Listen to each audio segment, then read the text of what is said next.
Guys, ako si Erica Joy Dawit. Ngayon, ang gagawin natin ay ang adding and subtracting fractions.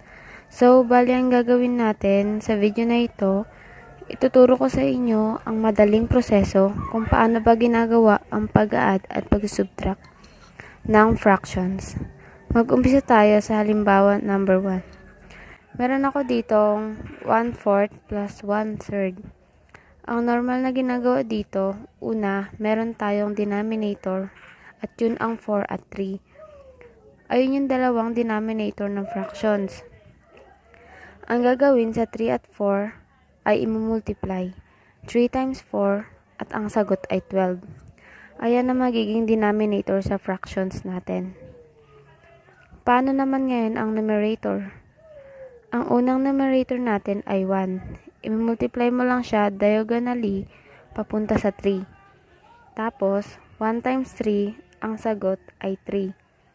Pagkatapos, plus, kasi ayun ang sign na meron tayo. Ganon din sa isang 1. I-multiply mo lang siya papunta sa 4. At ang sagot ay 4.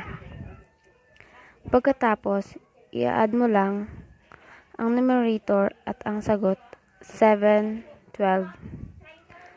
At ayan na ang sum ng 1/4 at 1/3. Pumunta naman tayo sa pangalawang halimbawa. Dito naman pinapakita ang pag-subtract. Meron tayo ditong 5/3 minus 1/2. Pero gagamitin pa din natin ang proseso kanina. Meron tayong denominator 3 at 2.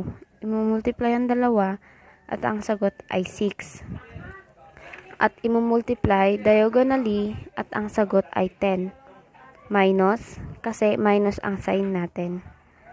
Pagkatapos, ang isang diagonally naman at ang sagot ay 3.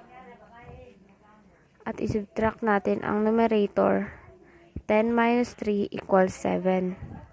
At kopyahin ang denominator at ang sagot ay 7, 2.